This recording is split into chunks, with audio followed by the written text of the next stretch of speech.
We are now going to discuss this issue of a new world order.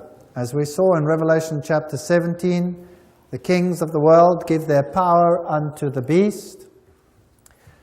In the Keys of this Blood, Malachi Martin tells us that the greatest geopolitical giant of our age is the Pope. He says, on his trip to Poland, barely 8 months after his election, he signaled the opening of the Millennium End Game. He became the first of 3 players to enter the new geopolitical arena. He says that Pope John Paul would stride now in the arena of this endgame as something more than a geopolitical giant of his age. He was and remains the serene and confident servant of the grand design. This is Masonic signal language. Here is John Paul II with the Trilateral Commission. And here is John Paul II with B'nai B'rith, Jewish Freemasonry. This is a fascinating signal picture with him in the center controlling the most powerful think tanks in the world, because that's what the signal tells us. We saw in Revelation chapter 17 already some pictures of the powers of the world giving themselves over to the papacy. Lech Walesa being honored for his work with the host in public. The Bush-Gorbachev summit in Malta, George Bush referred to as a gateway to the millennium of freedom, and it was heralded as the building of a new world. It is a big idea, a new world order, where diverse nations are drawn together in common cause. Only the United States has both the moral standing and the means to back it up. So they want to create this new world order. Revelation chapter 13 said that the beast that comes up out of the earth would be the power that did it. Bush confirms that for us. By 1990, a peace prize went to Gorbachev for losing his country. A man of the decade he became, and the old symbols, which are Masonic symbols of the East German Empire, were removed. The communist emblem leaves. Pretoria News, August 20, 1999. Summit meeting with 63 countries about neoliberalism, and Fidel Castro gives a Masonic signal. Here he is with the papacy. All these so-called countries that are against what the establishment stands for are only against in the sense that they are playing the game of Hegelianism. Thesis, antithesis. But behind the scenes, they all belong to the same club. Let's just verify that. Fidel was significantly influenced by Jesuit father Armando Lorente and Alberto de Castro. De Castro admired Fancro. Fidel was very active in a Jesuit organization similar to the Boy Scouts, the Explorers. Wherever totalitarian movement erupts, whether communist or Nazi, a Jesuit can be found in the role of advisor or leader. In Cuba, it was Castro's father Armando Lorente. So forget about the idea that Cuba was anti-pope. A Jesuit was behind the scenes. They were playing the game of thesis, antithesis. When tyrants fall in Romania and Panama and all these countries, these tyrants were put in place to create a system of fear and chaos, and then they are removed and the people are happy to give up their civil liberties. We've already seen this video here of the Pope who receives honor from Bill Clinton for his role in ending the communist empire. 2,400 of his faithful here to welcome him. He's waving to the crowd.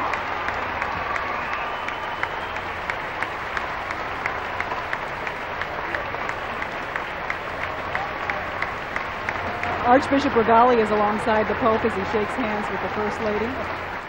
We honor you for helping to lead a revolution of values and spirit in Central Europe and the former Soviet Union, freeing millions to live by conscience, not coercion, and freeing all of us from the constant fear of nuclear war.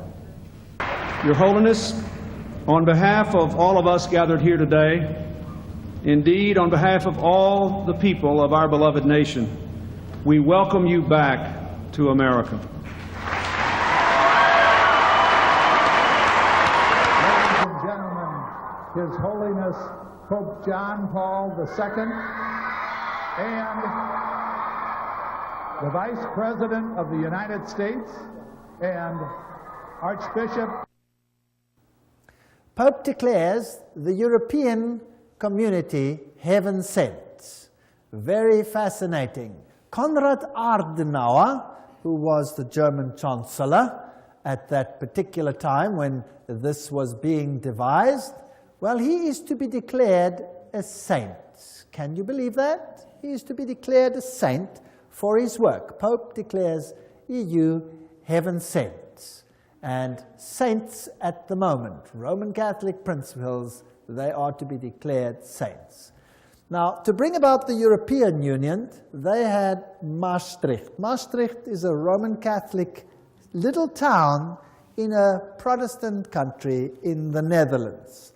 And the symbolism there was very interesting. The 12 stars, they represent also the 12 stars that you have in the book of Revelation, which they apply to Mary rather than to the woman in white.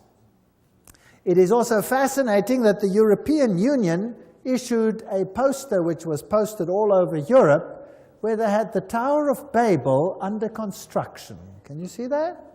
This was posted all over Europe, and the stars were upside down representing the goat of Mendes. This is Satanism. This is the new Tower of Babel. And the high French politicians said, we are building a new Babel, which they emphasized with this poster, and this time we will succeed. The new parliament of the European community is built like the Tower of Babel. In fact, it has a plaque on the inside or a poster which says precisely this. And it has these scaffolding to give the appearance that it is under construction.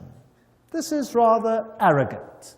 This is the new European identity card, and if you look at it at the back and you turn it upside down, what do you see? You see the goat of Mendes. The horns are slightly modified to give another symbolism of the seat of the earth, but the inner facial features of the goat are very clearly discernible, and what these mean over here, I would rather not say.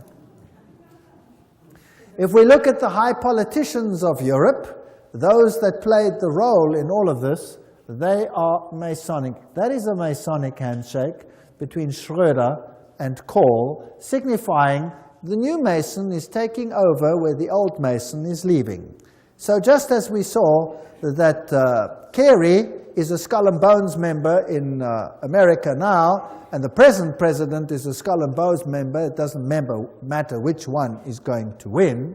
So here too, Mason replaces Mason. Fingering the system, they're all showing that they're all part of the same system. When the Soviet Union fell, the new emblem that it adopted was this one, the double-headed eagle. Could you guess why? Well, the double-headed eagle is the symbol of Freemasonry, and it obviously shows who is in control.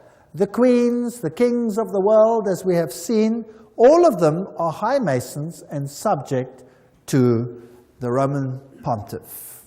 And Islam, we did a whole lecture to show the intrigue of the Islamic religion and the Catholic religion, that behind the scenes, controlled by the secret societies, they have one aim, and one aim alone, subject to Rome.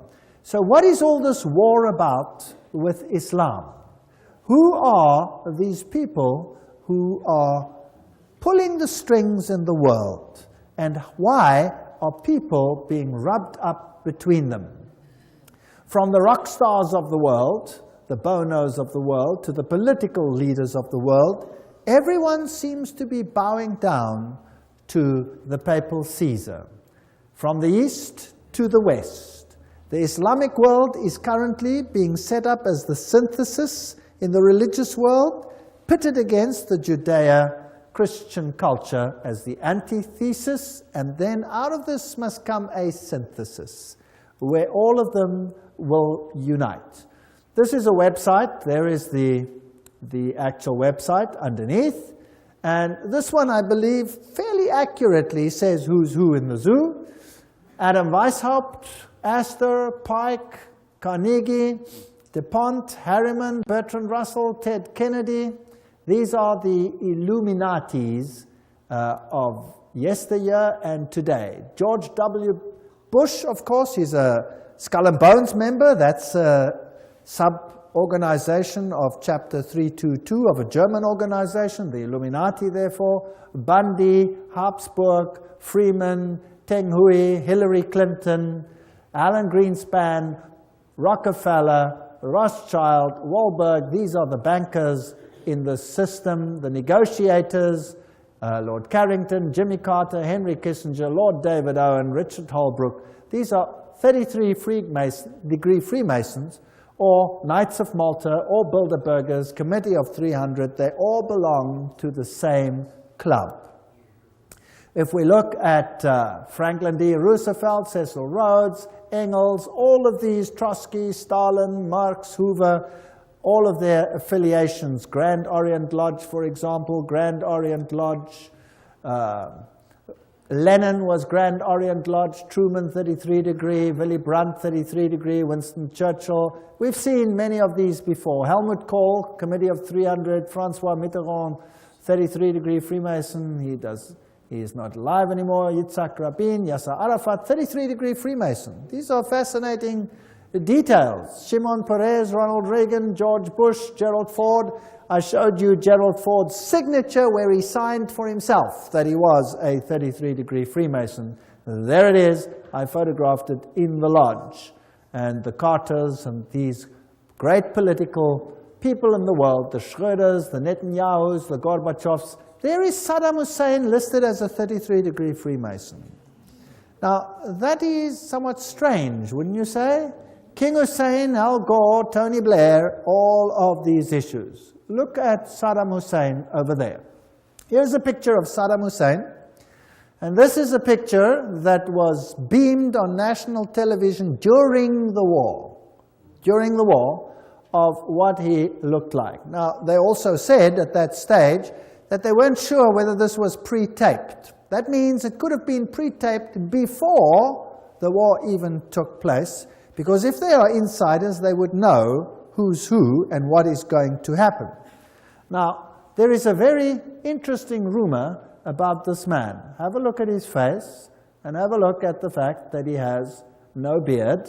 The CIA, as well as the British Secret Service, said at the time it could be a double. It could be a double, but nevertheless, that is what was depicted. He has always looked like this. He's never had a beard. This is what he's looked like.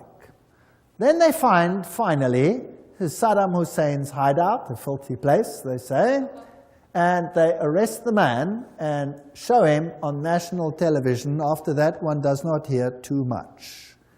And he has a magnificent beard, a magnificent beard. Now, if the previous one was shot during the war, then this must be the best hair fertilizer that mankind has ever found. Maybe he could become a multi-zillionaire patenting this fertilizer to make this beard grow as it is. They used at least 3 doubles. Who knows who this man is? And to say that they did blood tests, who knows whether you can trust the laboratories that did this. Nevertheless, he's listed as a 33-degree Freemason.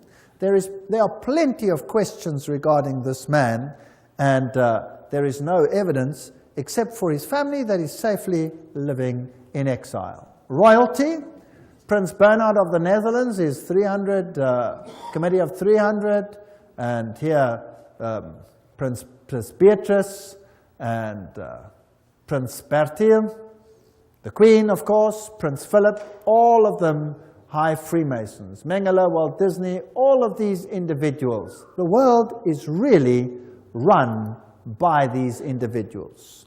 Here is the Duke of Kent, giving the Masonic handshake under the Masonic shield. He is the current Grand Master. So he is the highest Freemason at the moment, if you like, because a king may not be, or a prince may not be the Grand Master. He is currently the Grand Master. So here is the highest Luciferian in the country at the moment. Political leaders, the Bill Clintons and all of these, we've dealt with them. We don't have to go through all of them again, the Jesse Helms, the Goldwaters, the Al Gores, and all of these individuals. And I've put the pages up there, and there are many, many books that substantiate all of these names. So just about everybody who is important in the world, everybody who runs in the political sphere is involved in these clandestine operations. We saw in the lecture on Revelation chapter 17 and 13 how there would be a holy alliance and how the United States would eventually become the powerhouse for propagating a new world order. Gorbachev's summit in Malta, referred to as the gateway to the millennium of freedom, as you will remember, and the initiative came for this great movement into a new world order. Now, let us have a look at this video where George Bush has something to say on this issue. Where institutions of freedom have lain dormant, the United Nations can offer them new life. These institutions play a crucial role in our quest for a new world order, an order in which no nation must surrender one iota of its own sovereignty, an order characterized by the rule of law rather than the resort to force. So he says all the nations don't have to give up one iota of their sovereignty, but we want them all in a new world order. Basically, that is what he said, out of the horse's mouth. And then this terrible incident took place. And, well, there were many, many deaths. A very strange incident. But before we get to it, let's first have a look at some of the history of this issue. The United States had a problem in that it wanted to introduce anti-terrorism laws, but there was no real terrorism in the United States. And then all of a sudden, a building in Oklahoma, April 19, 1995, was gutted by explosions, and they fingered a man, Timothy McVeigh, who worked alone, they said, and brought this building down by parking a van filled with explosive outside and blowing the building to smithereens. That's the official report. Inside were women and young children, and if anything gets the sympathy of the people, well, then that is surely one of them. Let's have a look at what happened here.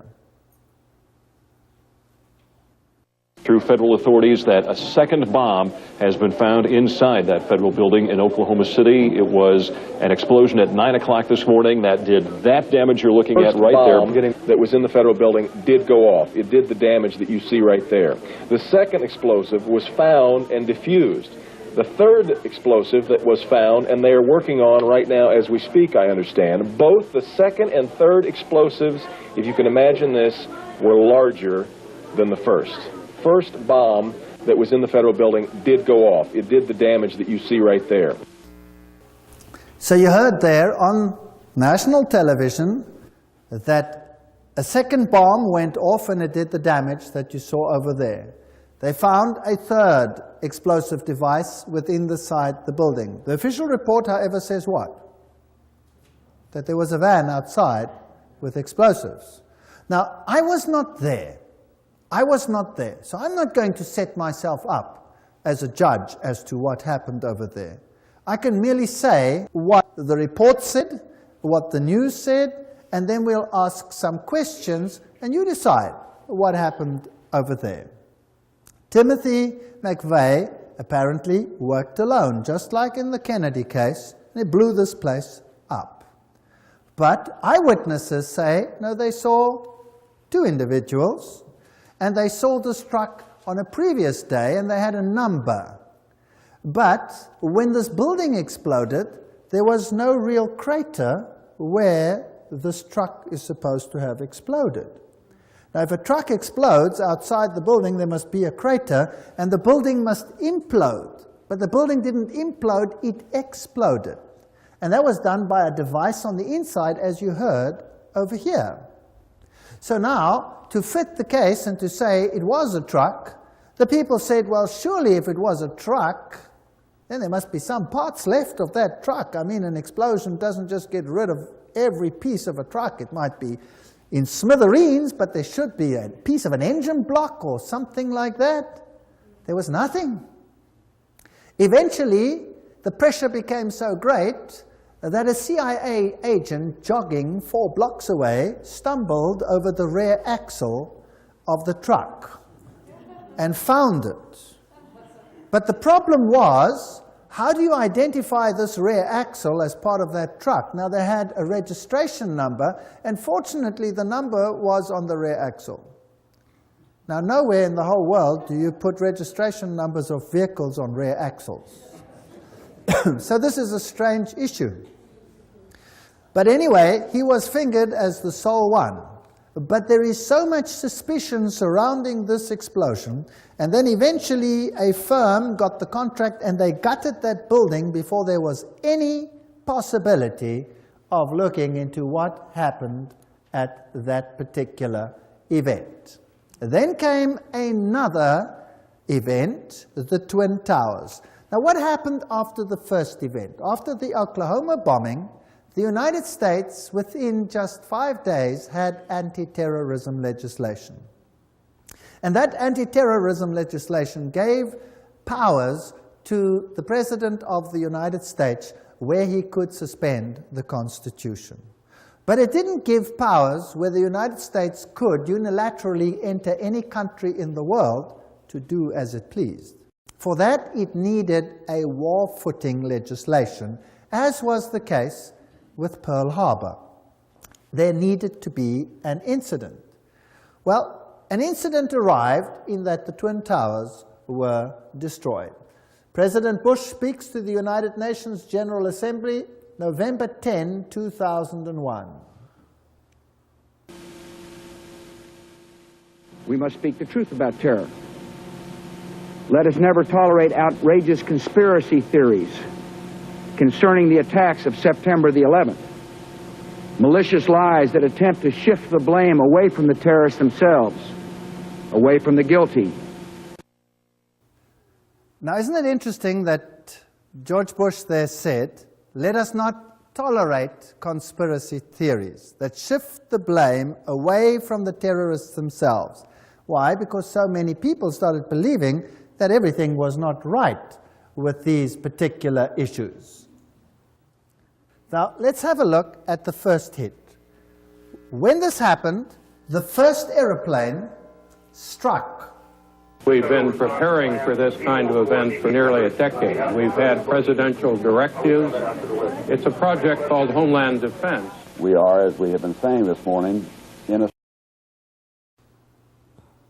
So what we have footage of the very first airplane striking that building. That means there was an opportunity to record that. Very quickly, the following happened. Even as the leaders of the Taliban deny any role in this, an Arab journalist based in London is quoted today to the Associated Press as saying that followers of Osama bin Laden warned 3 weeks ago they were going to carry out this sort of an attack. The chief of safety of the fire department of New York City told me he received word of the possibility of a secondary device, that is another bomb going off. He tried to get his men out as quickly as he could, but he said that there was another explosion which took place. And according to his theory, he thinks that there were actually devices that were planted in the building. 45 minutes into the taping that we were doing, there was an explosion.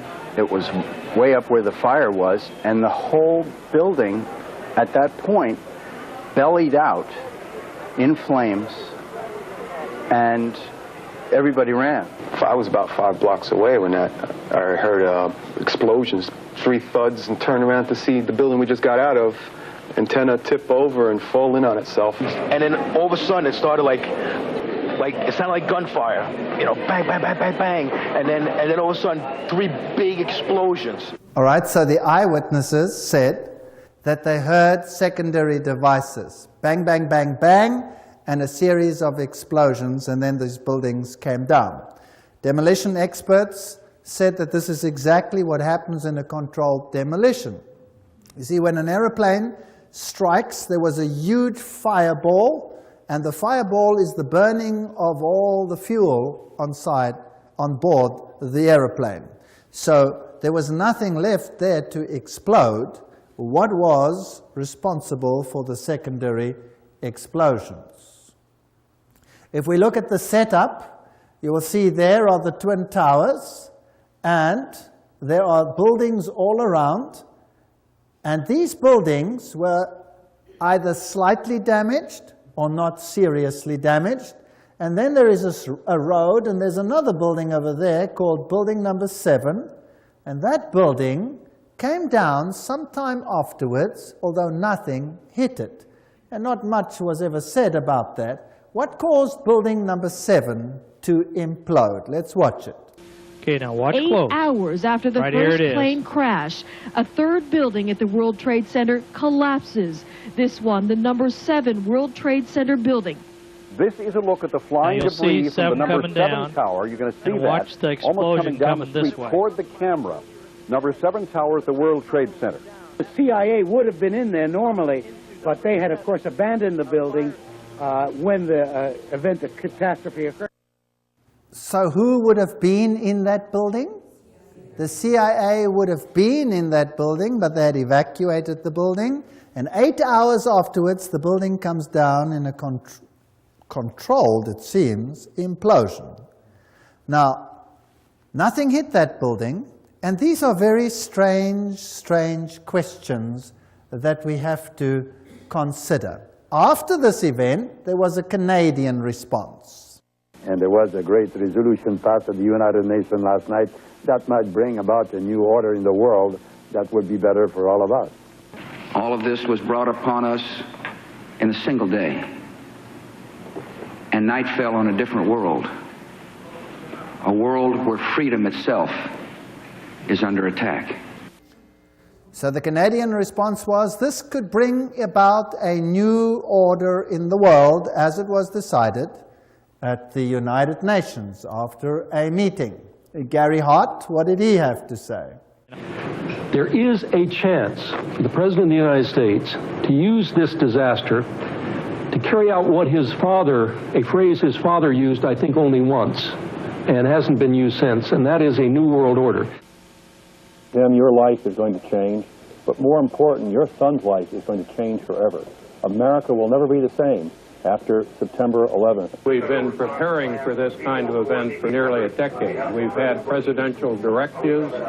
It's a project called Homeland Defense. We are, as we have been saying this morning, in a state of war. Even as the leaders of the Taliban deny any role in this, an Arab journalist based in London is quoted today to the Associated Press as saying that followers of Osama bin Laden warned 3 weeks ago they were going to carry out this sort of an attack. The chief of safety of the fire department of New York City told me he received word of the possibility of a secondary device, that is another bomb going off.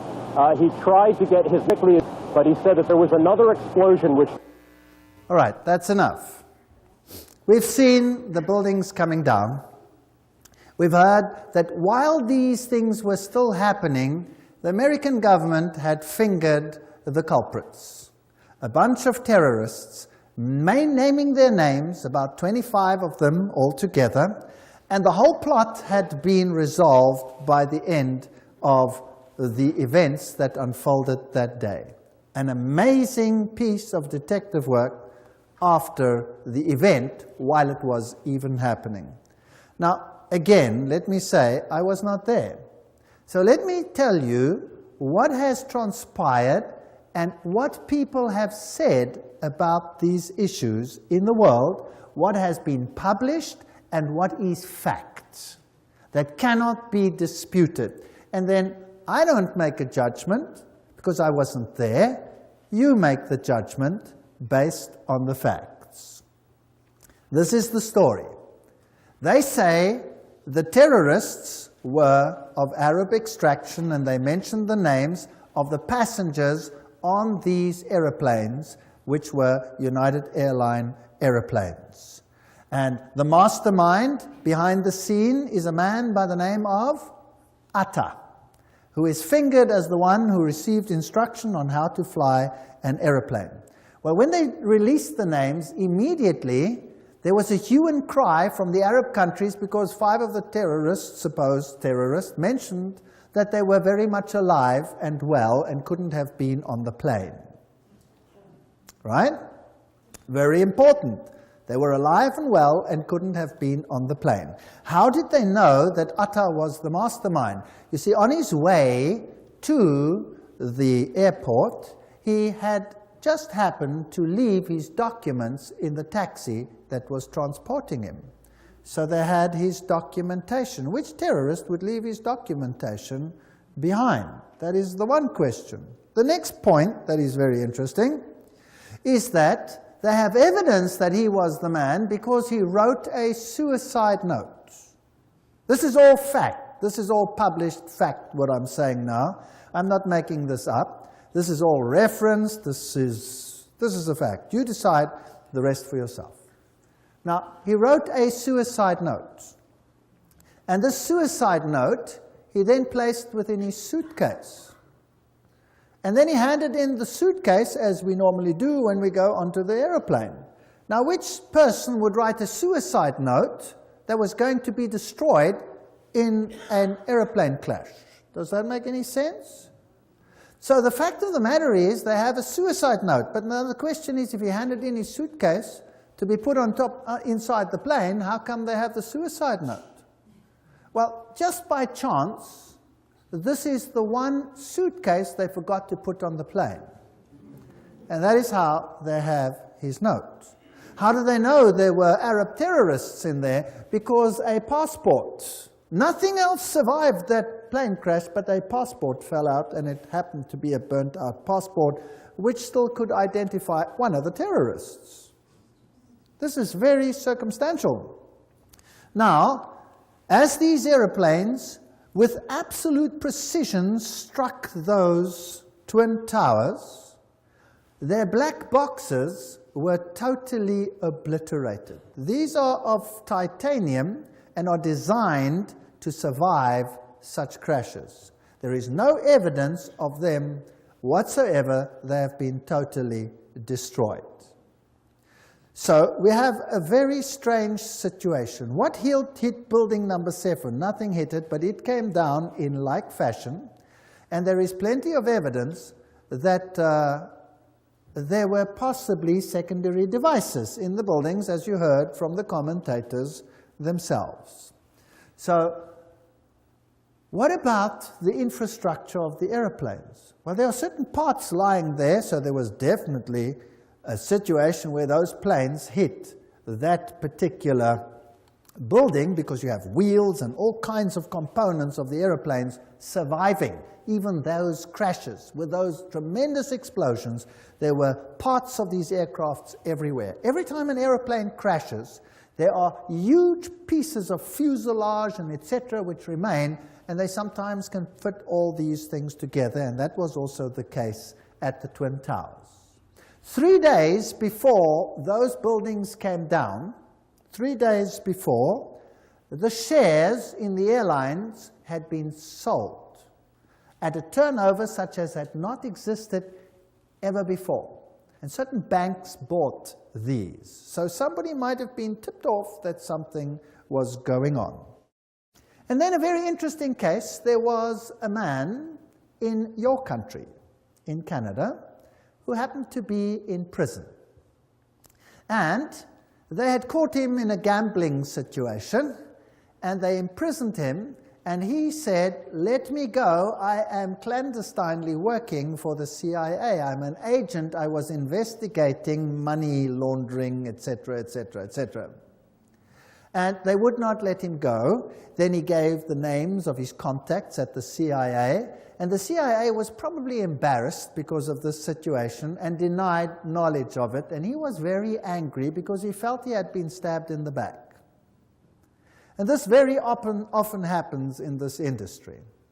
And so he wrote a letter before the September 11 attack outlining some events that were going to take place, and he mentioned that aircraft were going to fly into the Twin Towers and into the Pentagon. Now, nobody made any use of these, but when it actually happened, then this came to the fore. So here was a CIA agent who said ahead of time that this was going to happen. Could be chance, could not be chance. You decide for yourself. A certain Atta, the man who is supposed to have planned this, with only in-flight training, with absolute precision, they went into those buildings.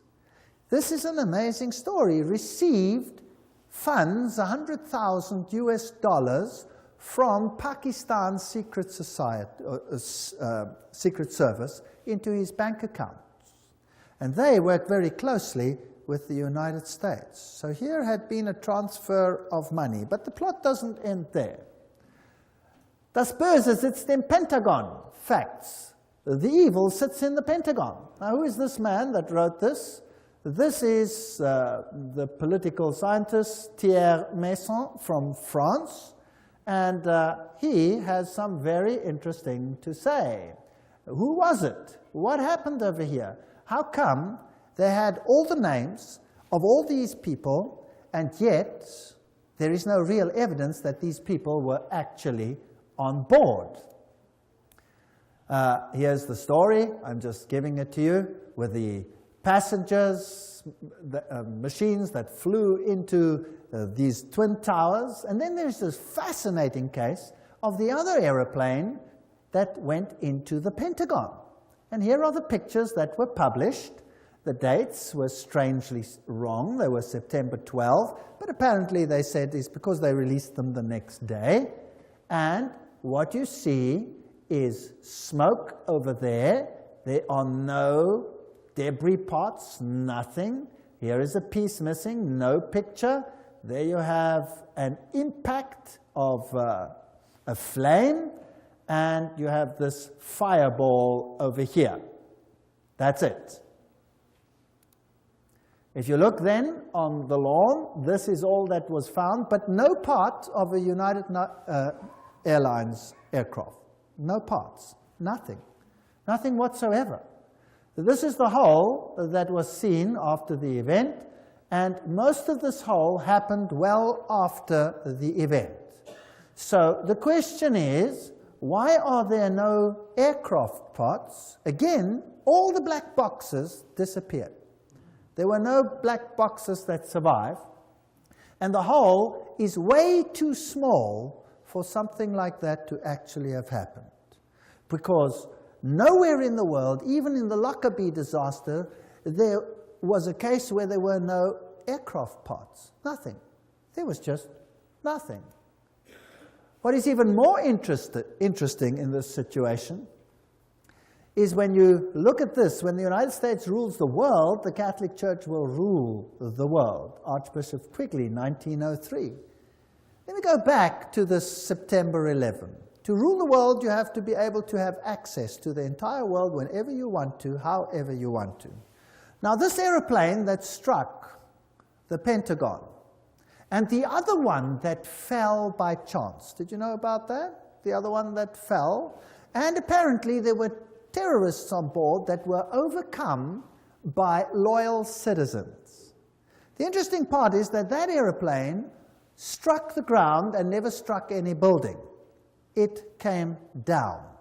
And as it came down, there was a hole in the ground. And the mayor and the first people of that area ran to the place, and here was a hole in the ground, but no aircraft debris. None. None whatsoever. Not the slightest piece. Nothing. So the whole aircraft disappeared into a hole, which was not very large, and there was no debris and no black boxes and nothing. Something like this has never, ever happened ever before. But what is even more sinister is the following. Because the people that had died on the aeroplane, their descendants or their inheritors cannot claim if there is no body. But in the investigation, they identified every single human body with their blood group and body parts that were given to all the family. There were no aircraft parts. There was nothing of that nature found. No aeroplane whatsoever. And yet, they could identify everybody. Does that make any sense? It doesn't make any sense whatsoever. And there were apparently phone calls between the aircraft and the Pentagon. Such was the information that was released. And the information was that there was a terrorist group, Arab terrorists, that were attacking this place. And the phone call was made with a handy, with a cell phone. But then, of course, they found out that if you make a phone call with a cell phone, then you get an account for that phone call. And there was no record of such a phone call. So the Pentagon backtracked one and said, yes, excuse me, we didn't actually get the phone call from a cell phone. We got it from the onboard telephone. That's how it happened. And again, they did an investigation. If you make a telephone call with an onboard phone, then you swipe your credit card through it, and there must be a record of a credit card transaction from that phone. But there was no record. So the Pentagon backtracked again and said, yes, that is true, but it was done as a collect call. That's why there was no credit card, because the individual had forgotten the credit card. But you cannot make a collect call from an onboard telephone. And there the story died. So here are 4 aircraft, no parts except the ones at the Twin Towers. There are holes in the ground and no aircraft whatsoever, but all the pieces of the bodies with the DNA analyses. These are interesting, very interesting facts. They had planned previously in the Bay of Pigs one such operation, apparently, this is history, where they were going to dupe the world by having one aircraft take off, land, the people get out, and then another one, radio control, take off and create the situation that they wanted without any people on board. This had been done before in the United States. So ask yourself the following questions. How is it possible that all this circumstantial evidence points to nobody out there? Nobody out there. Then came anthrax scares. And when eventually someone high up in politics suggested that it seems to come from a laboratory within, suddenly there was absolute silence. So let us not continue with the September 11 and ask and say it was this or that party. The fact of the matter is this is a very strange situation. And if you look at the high role players in the United States, whether it's Madeleine Albright or any one of them, they use brooches which depict Luciferian connections like goats and all of these. President Clinton here is receiving the host publicly, and he claims not to be a Roman Catholic. That is impossible. Hillary Clinton is wearing the Phoenix Rising, which is a Masonic symbol. Sherry Blair uses Masonic signals. The presidents, the prime ministers of the world, whether the Thatchers or the Carters or the whoever they are, all of them seem to belong to insider organizations, whether they are religious leaders or political leaders, or whether they are Europeans or Americans or Eastern, all of them seem to be involved. If we look at Africa and Rome, this will give us an idea of what the New World Order is going to be all about. Africa and what they have done to Africa serves as a model for what will happen in the entire world. The great African leaders and the tyrants of the past, like the Idi Amins, these people have all received exile and were probably high Masonics. When we look at the Southern Africa, South Africa situation, where you had the black-white issue, the apartheid issue, the role players, again, were all Masons. This is Foster, the president, and he gives a Masonic signal, and he was a Freemason. If we look at Nelson Mandela, he is a Prince Hall Freemason. So again, both sides are on the same side of a secret society. If we look at de Klerk and Nelson Mandela, we have the same situation there. Mandela is compared to Jesus Christ. They lift him up. They have a synthesis and an antithesis, and he receives the host publicly, although he declines to say that he is Roman Catholic. He says he's not Roman Catholic. Now, Roman Catholic canon law states that you cannot receive the host if you are not a Roman Catholic. So these people are really something else. Here he has a Hindu marriage with the widow of Samora Machel. Now, Samora Machel is another story, and his anti-Christian statements are historic. He also had a Jewish wedding at the same ceremony and a Muslim, showing that all religions are one with him. The new political face is totally Masonic, and in 1992 already it was known that Mugabe of Zimbabwe was going to take the farms away from the people that lived there. This is before he started doing this. They had already said it. Mugabe is going to take white farms very soon. That was in 1992. Today, this is a fact. Der Spiegel published, Die Deutschen müssen raus, the Germans must get out, all whites must get out. Here's a cartoon of Kissinger pointing to the fact that the whites must get out of Africa. Here is the current president of South Africa, Mbeki, and Mugabe. They are hand in hand on this issue. He refuses to rebuke Mugabe for taking the farms by force. In South Africa itself, 4,000 farmers at least have died and have been killed as they have been driven off their land. Nobody hears about these things in the world. Zimbabwe lies in ruins. But what do we find here?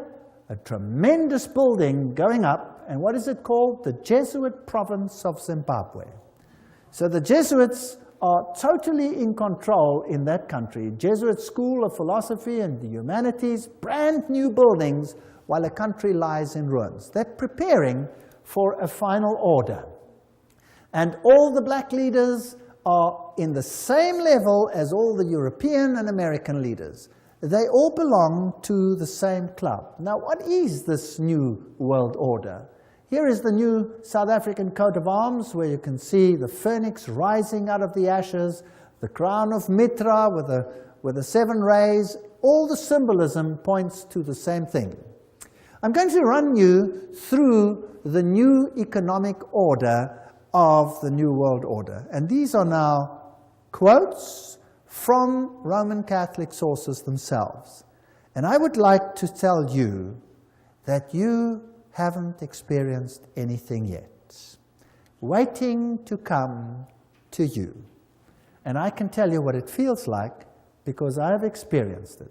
If you ever want to read an interesting book, read Ecclesiastical Megalomania, but I'll be quoting from encyclicals and all these things. According to canon law, the control of all property of the Roman Church state belongs to the Pope, its supreme emperor. Everything I say will have a quote now. Everything is substantiated by either a papal encyclical or any one of these. Now, communism took all property away and made it the state's property.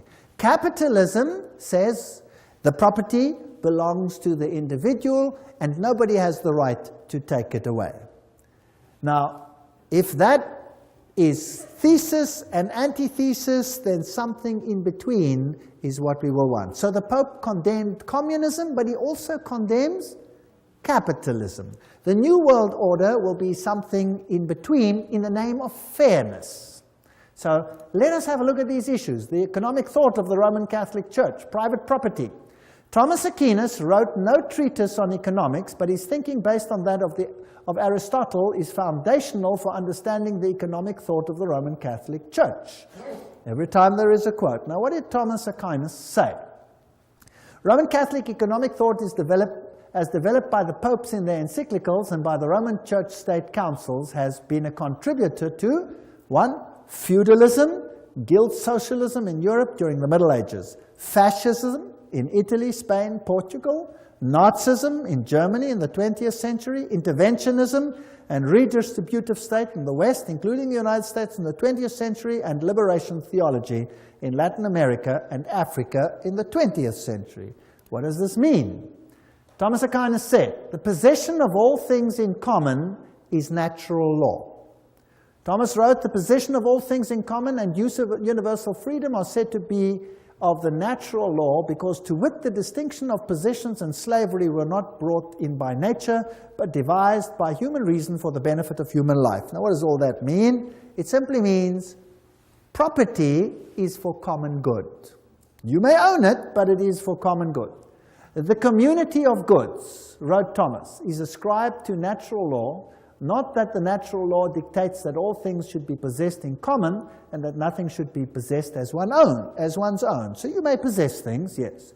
But because the division of possessions is not according to natural law, but rather arose from human agreement, which belongs to positive law, they talk such drivel, it's interesting, never mind.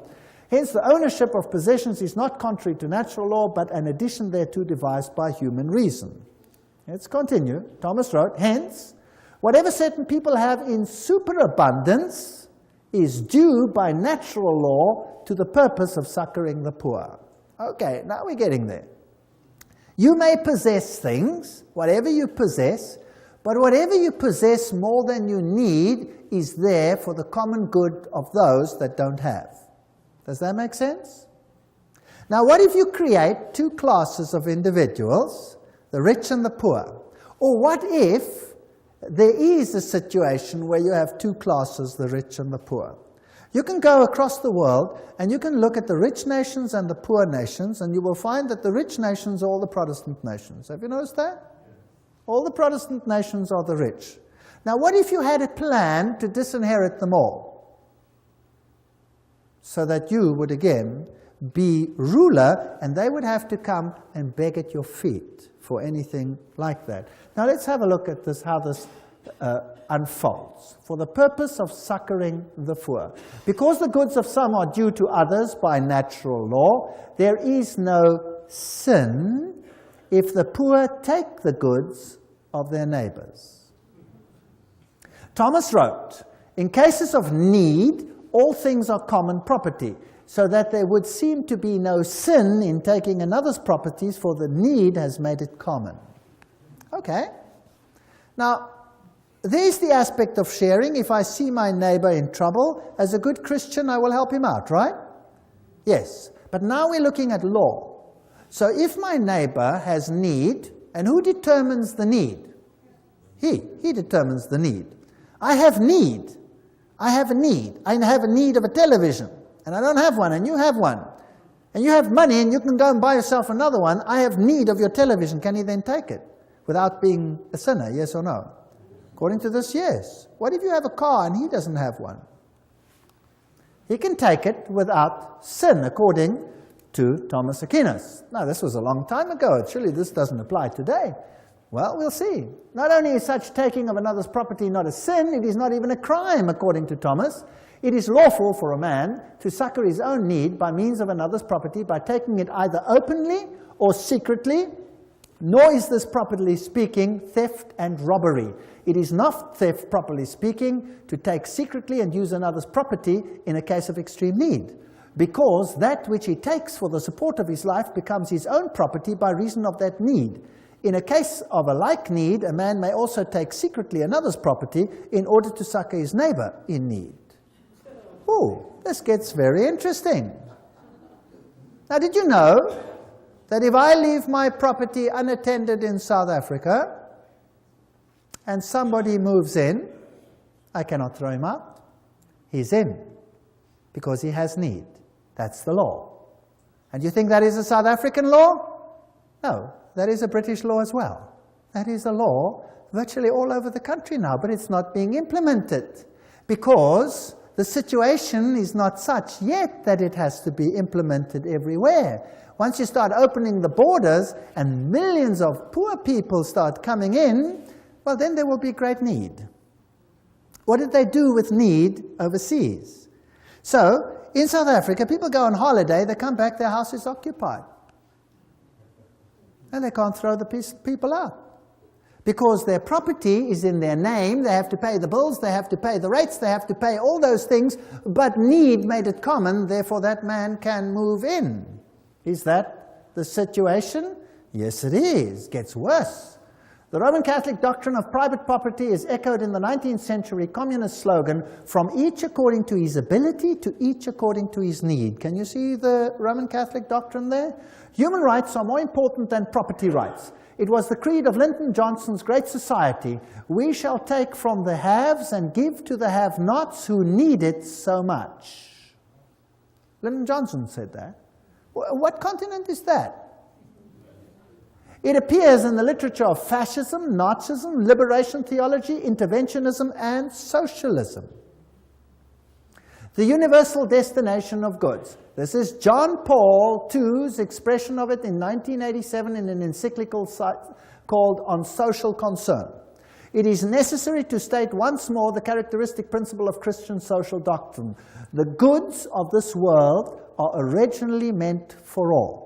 The right of private property is valid and necessary, but it does not nullify the value of this principle. Private property, in fact, is under a social mortgage, which means that it has an intrinsically social function based upon the justified precisely by the principle of universal destination of goods. Oops! What did John Paul II just say? He said that what Thomas said is what I say. You may have private property. The Roman Catholic Church is for private property. That sounds very nice. But it's never qualified that that property is only yours for common good. So one day you wake up and in your garden you have squatters.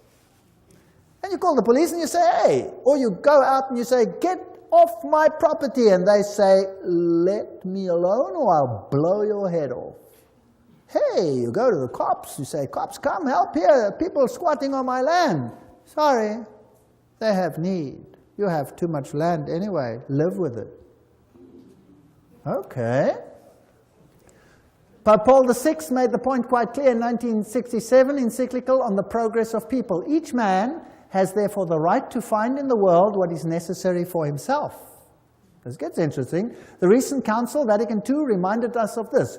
God intended the earth and all that it contains for the use of every human being and people. Thus, as all men follow justice and unite in charity, created goods should abound for them on a reasonable basis. All other rights whatsoever, including those of property and of free commerce, are to be subordinate to this principle. That means if I have need of a manufactured good, can I take it? So now I'm driving my car, and we have a hijacking just about every 12 minutes. And a gun comes in and says, get out of the car, and I relinquish my car, and if I don't, what happens to me? I get shot. The man has need of my car. It's gone. Finished. In my own church at home, we've had hijackings after hijackings. Even the pastor. They beat him up and tried to put him into the trunk of the car. They would have killed him. He managed to fight himself free, and off he went without his car. Do you think there's any big action to find these things? No, occasionally here and occasionally there. Do you think there's any big action when the farmers are killed and they move onto the lands? No, a little bit here and a little bit there just to keep people happy.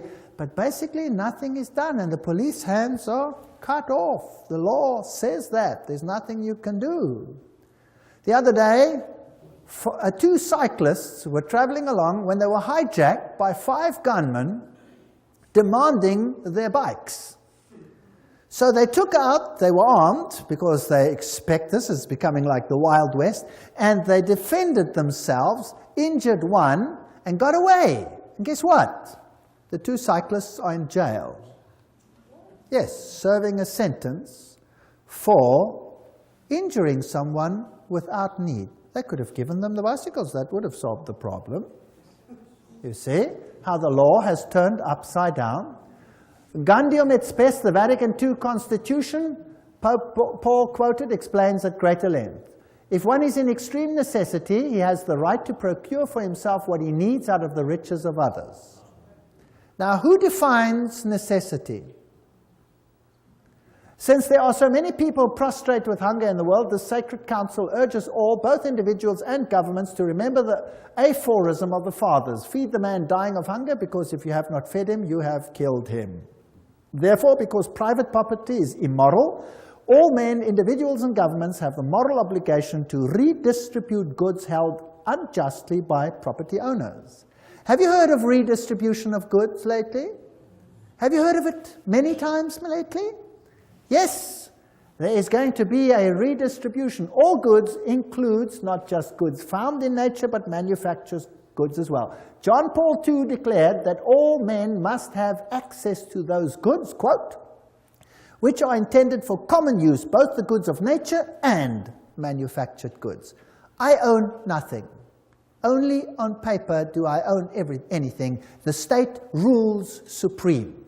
My life soon could be a misery. So if you are attached to your homes here in Canada, and this is the basis for the New World Order, if you are attached to your cars and your televisions and all these things, loosen yourself. Because soon they will be redistributed, and there will be nothing that the white or black or pink Protestant can do about it. And if some others suffers in the way, that is fair enough. The ends justifies the means. The redistribution will go as it should be. Rerum novarum. Who's heard of Rerum novarum? This is the papal encyclical that was issued, that is being quoted to this day, Pope John's. And to this day, all of them make reference to this, including Pope John Paul II, says this is this encyclical that forms the basis of the New World Order. Well, I thought it's important to study it. One of the Roman Church states' most influential statesmen on economic matters is the encyclical Rerum Novarum on the condition of the working classes. The Roman Church state allied herself with the proletariat, which in Marxism is the great and final enemy of the capitalist order. Pius, writing, declared that Rerum Novarum, however, stood out in this, that it laid down for all mankind unerring rules for the right solution of difficult problems of human solidarity, called the social question. Now, let's see.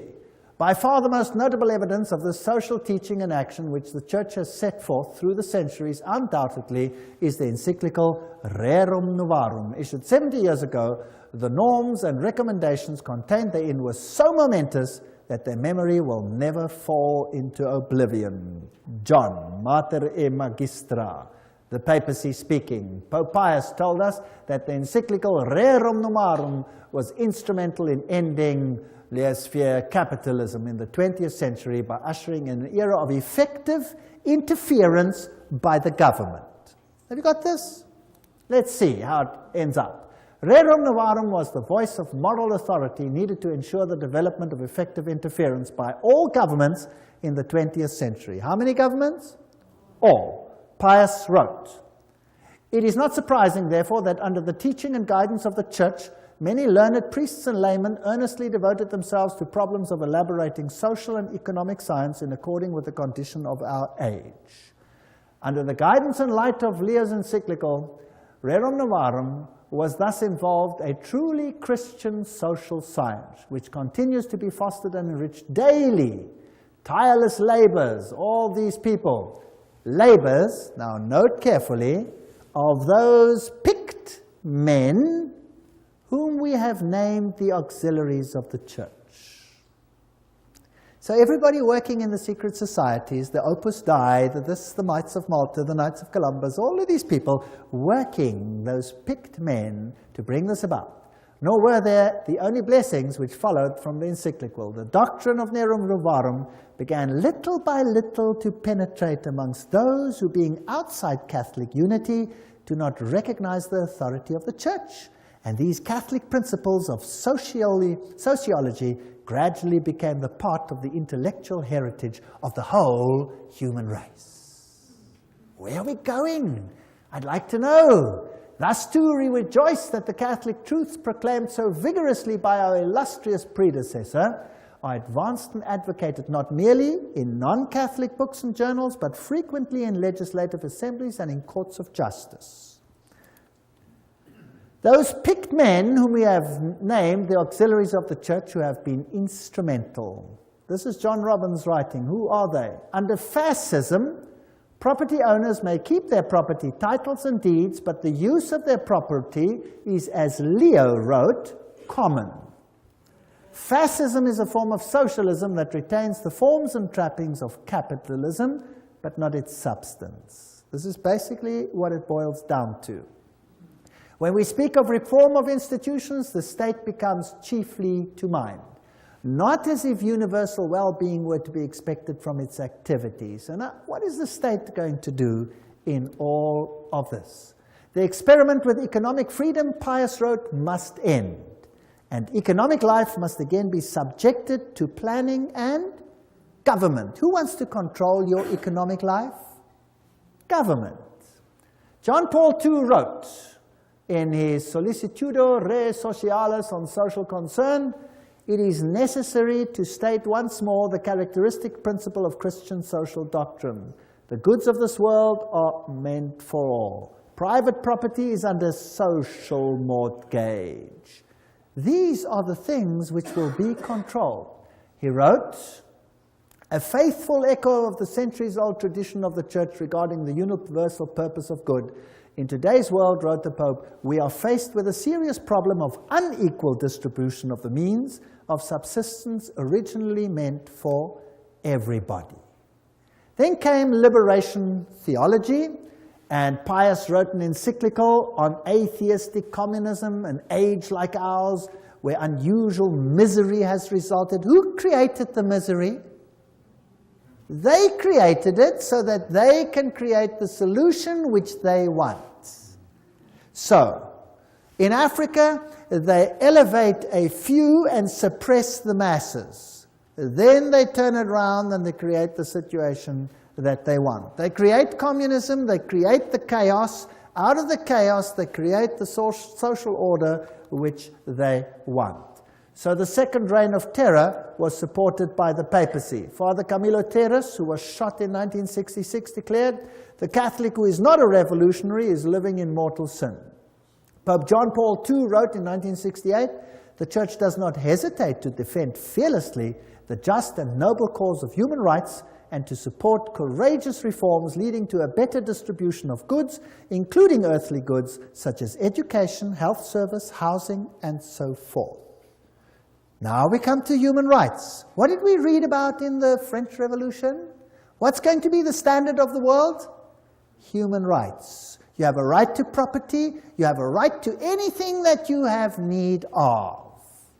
We are convinced that the theology of liberation is not only timely, but useful and necessary. That's what the Pope says, not me. This is his words directly. John Paul II, letter to Brazilian bishops. It should constitute a new stage of the theological reflection initiated within the apostolic tradition. And then he refers to Rerum Novarum.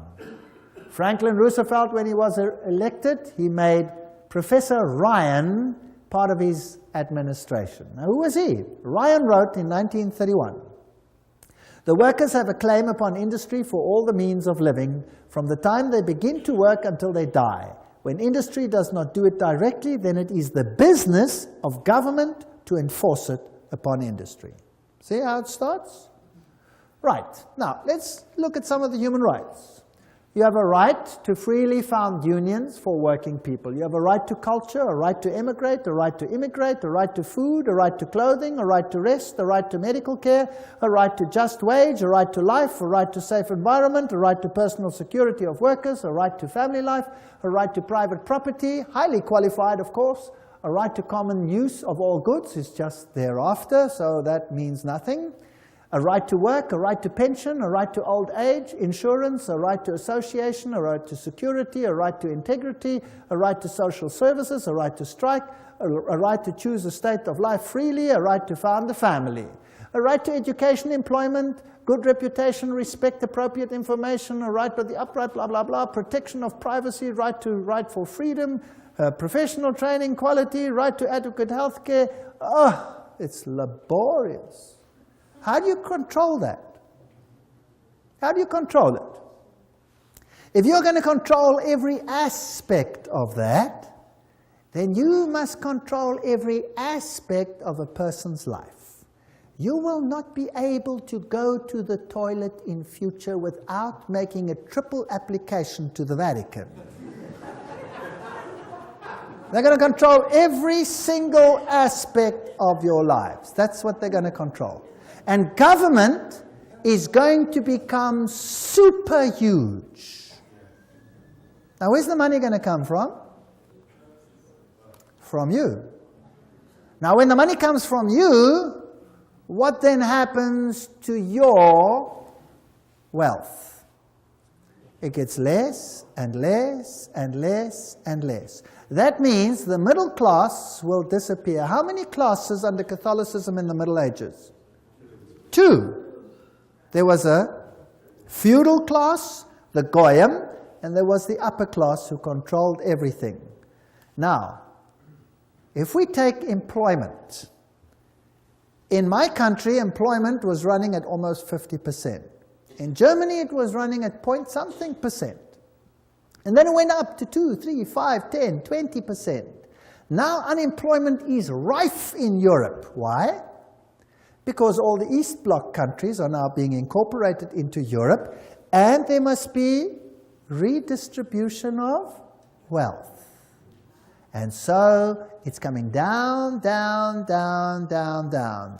The recent surveys don't ask where you live. They say, how many rooms have you got? How many people live there? How many this? How many that? When did they do that, and in what country? In communism. And what happened if your house was bigger than your need? The one who had the need got it. But who has to pay for it? You, because you own it. It's even worse now than in communism, right? So they came to our country. Now you have to register in each individual location. And you may not vote outside your location, so that you have your location attached to your name. And then they came to my house and they said, they want to know, what is my religion? I said, I'm a Christian. They said, which denomination are you? I said, it's none of your business. They said, it is my business. Which denomination are you? I said, it's none of your business. How many rooms have you got? I said, enough. We want to know exactly how many rooms you have. I said, I have enough. But we want to know exactly. It's got nothing to do with you. Why do you want to know exactly? I could have another one next week, or I could put a wall in and I could have 2, right? So none of your business. You get into big trouble if you answer questions like that. You're not supposed to do that. Therefore, there must be made available to all men everything necessary for leading a life truly human. Did you know that living a life truly human is the Catholic acronym for salvation? And I will prove this to you in a future lecture, where they say to be saved means to live a life truly human. That means the kingdom of God for Catholicism is the kingdom of Catholicism ruling the world on this earth and giving everyone the capacity to live a life truly human. That means enough to take care of your basic needs and nothing else. Do you like the New World Order? Do you like it? Do you know what? The Bible calls him the man of sin. Now, there's another word for the redistribution of wealth, and I've given it to you already. What is it? It's called theft. That's right. The Bible says, thou shalt not steal. That means thou shalt not take from one who has and give it to someone else. That's called theft. That's breaking the commandments of God. Is that correct? Yes. We will see that this system of human rights breaks every single commandment of God as we go along. When God distributed land to Israel, how was it distributed? As an eternal inheritance. It was your land. Ahab wanted Naboth's vineyard. And Naboth said to him, I will not sin against the Lord my God, because this land has been given to me as an eternal inheritance and to my children. God gives each one a piece that is his. They take it and distribute it according to need, but you pay the bill. Fascinating. The complex circumstance of our day makes it necessary for public authority to intervene more often in social, economic, and cultural matters. The Second Vatican Council, that's what it said. So they're going to intervene at every level of your life. Lob von Gorbachev für den Papst. Gorbachev praises the Pope, and he says the Pope is right in his demand for a new world order. In 1991, the San Francisco Chronicle already said Pope calls for a new world order. Albert Einstein says, mankind's desire for peace can be realized only by the creation of a world government. With all my heart, I believe that the world's present system of sovereign nations can only lead to barbarism, war, and inhumanity, and that only law can assure progress towards a civilized, peaceful humanity. Interesting statement, Albert Einstein. What did he also state? He says, there is no salvation for civilization or even the human race other than to creation of a world government. That was Albert Einstein. What did Hugh Tunt, former Secretary General of the United Nations, say? He said, world federalists hold before us the vision of a unified mankind living in peace under a just world order. The heart of their program, a world under law, is realistic and attainable. What did Mortimer Adler say? World peace is impossible without world government. Winston Churchill. These are big names. I'm not talking about small fry.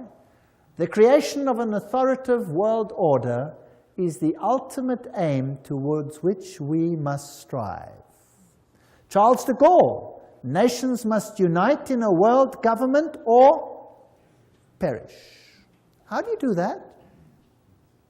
How about creating so much conflict that everybody will be willing to give up their sovereignty? Do you know what? In South Africa, I give these lectures to the public. The people are in despair. They are being robbed, driven off their land, they're being murdered. Our houses look like prisons. We cannot go to sleep without locking everything. In my very own little block, we've had murder after murder after murder, and robberies, aggravating robberies, and nothing seems to happen. The police don't even care, they don't even come out. Because there is so much turmoil all over the place that they cannot even cope with it. So who cares about your little problem that you've just lost everything? Take it to the insurance and see if you can get it back. Irrespective of the pain. They come in, they move in, they take all your private papers, they burn them. You have no record of your life, everything's gone. They sell the furniture they don't want, and the rest they keep for themselves and say, get lost. It's now time for redistribution. You had land before, now it's my land. That's how it goes. This is the New World Order. Welcome to the New World Order.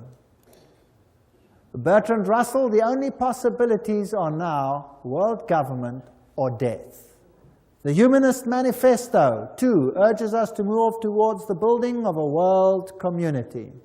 Robert Miller, former Assistant Secretary General of the United Nations, said, "We must move as quickly as possible to a one-world government, a one-world religion, under a one-world leader." I wonder who that is going to be.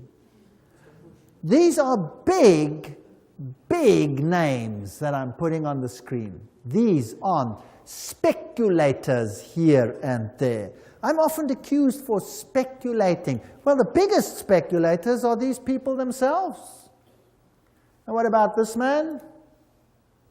We saw how peace and unity was to come about.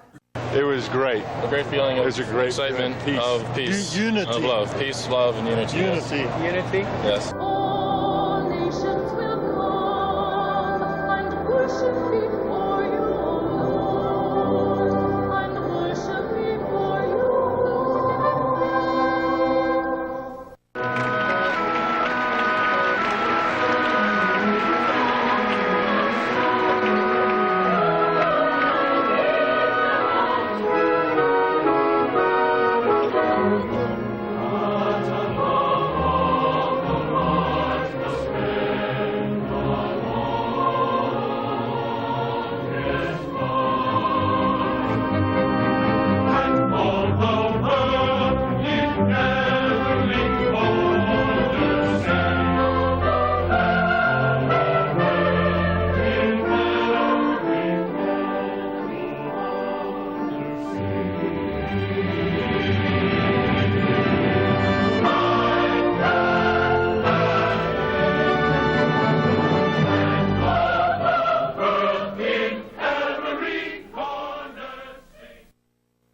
Pope calls for a new world order, CNN, Thursday, January 1, 2004.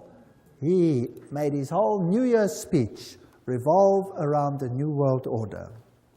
I want to tell you today that the new world order is intended not just to unite the nations which God had separated, that's one aspect, but to eradicate Protestantism of the face of the earth.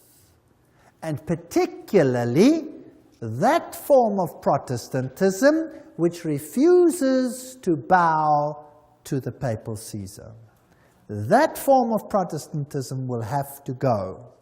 And we will see that under the circumstances that will be created, these conditions are all in place right now.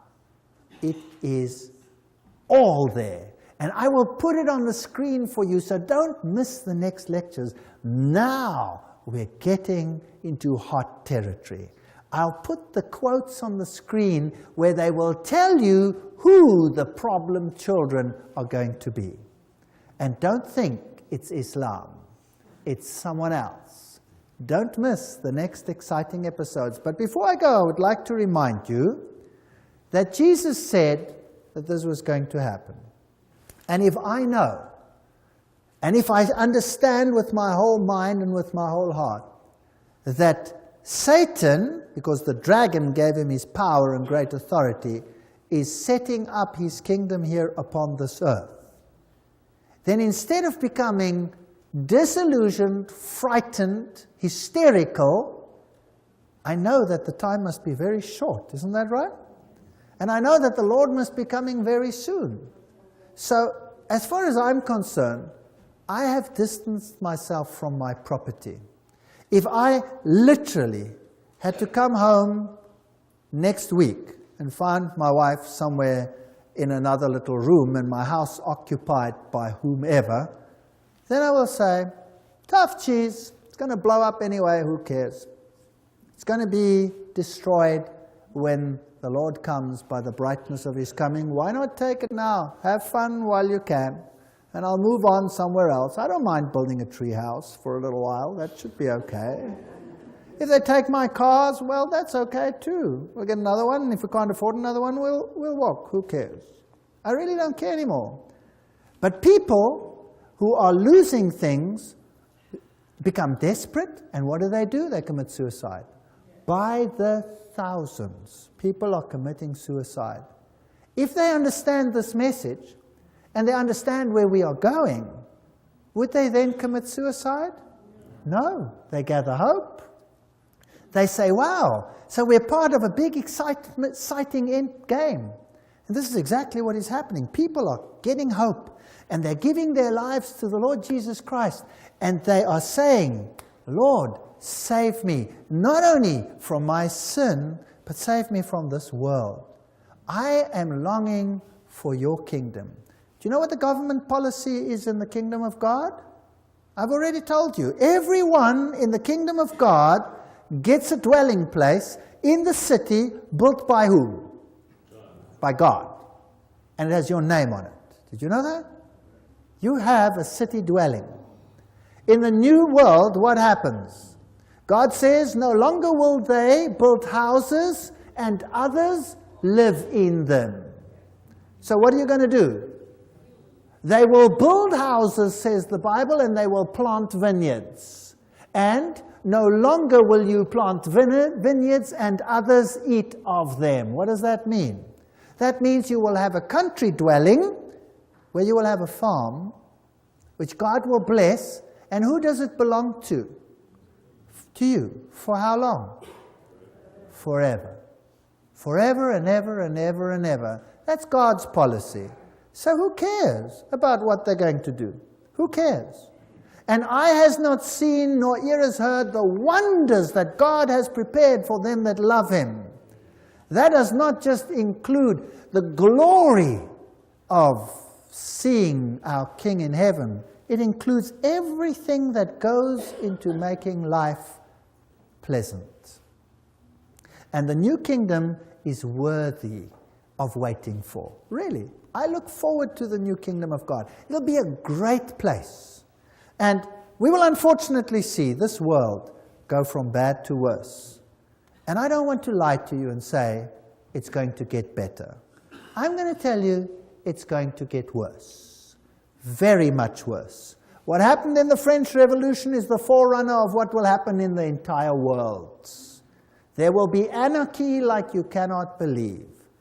But if you are under the protection of the Most High, nothing will happen to you. So why not accept Him? Why not say, Lord Jesus, I want you to be my personal Savior? Why not say, Lord, clean up my life, let's walk together, because your government is the only one worth having. And imagine looking in His face and saying, wow, this is my God. I've waited for Him. He will save me.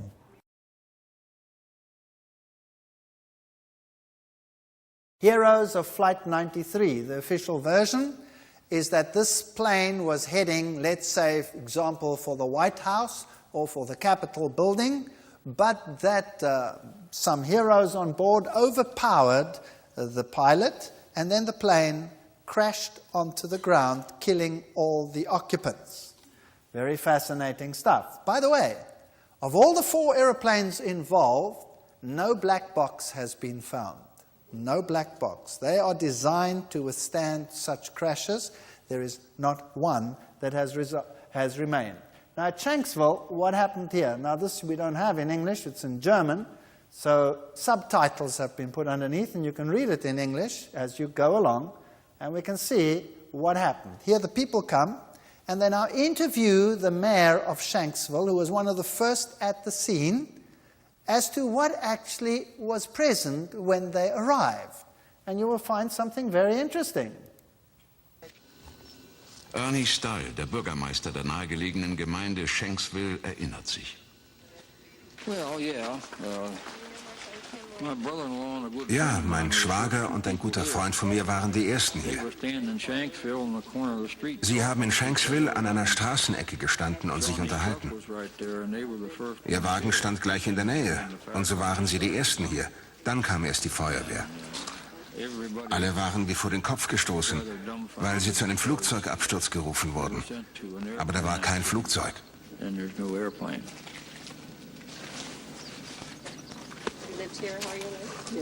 Kein Flugzeug.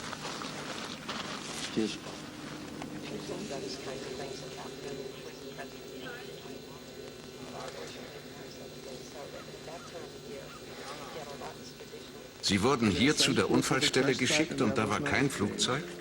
Nein, da war nichts. Nur dieses Loch. Das ist es, was Sie sahen. Ich dachte immer, das sei die Absturzstelle. Das ist sie. Aber da ist nichts zu sehen. Das Flugzeug hat sich total zerlegt. Puff. Es krachte auf den Boden und löste sich auf. Vollkommen. Sage. Flugzeugtrümmer? Nicht. Stolz präsentiert die Fotografin ihr Werk genau an der Stelle, von der aus sie das Bild geknipst hat. Eine pilzförmige Rauchsäule, wie sie auch von anderen Augenzeugen beobachtet wurde. Das ist das, was wir gesehen haben. Sieht fast aus wie ein Pilz. Afghanistan. Nach einem Bombeneinschlag bildet sich genau die gleiche pilzförmige Rauchsäule wie in Shanksville.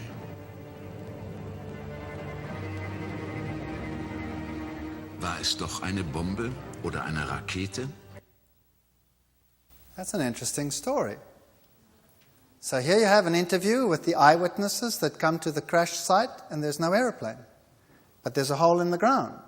And in the hole, nothing. No airplane. No airplane debris, nothing. Just a hole in the ground, in which a whole Boeing disappeared, totally dissolving itself, with nothing to show. Interestingly, they have the bodies of every single one that was on board, but there's no airplane. Now, that is weird. You must admit, that's kind of weird. And that is the picture of the actual cloud that formed. This photographer just happened to be there when it happened. And that is the cloud that forms when a bomb hits, like they used in Afghanistan. And the question was asked, was it perhaps a bomb and not an aeroplane at all? And where is the aeroplane? We wouldn't know, it's gone. Now, nowhere in the history of the world has an airplane like that just disappeared. I mean, imagine when your shuttle exploded up there, what a terrible disaster that was. And that was like a nuclear explosion in midair. They could almost reconstruct that shuttle from all the debris that they put together. Isn't that correct? And here, nothing? Nothing? No airplane? It's gone. No airplane. Very interesting. Let's go and look at what happened at the Pentagon. Amongst reports circulating is the report that there was an explosion in the Pentagon. Now, according to this, an airplane flew into the Pentagon. Let's have a look what was aired on national television abroad. Von einer Explosion ohne jegliche Beteiligung eines Flugzeugs im Inneren des Pentagon wird berichtet. Übrigens, die Fassade knickte erst später ein. Das war keine unmittelbare Folge des Aufpralls. Direkt auf den eben renovierten Teil des Pentagon zu. Nachdem das Flugzeug auf den ersten Gebäudering aufprallte, durchschlug es noch 2 weitere Ringe, um am Ende dieses 1,80 Meter große Loch zu hinterlassen. Wie schon bei dem Absturz in Shanksville löste sich auch hier das Flugzeug in Luft auf, beziehungsweise pulverisiert.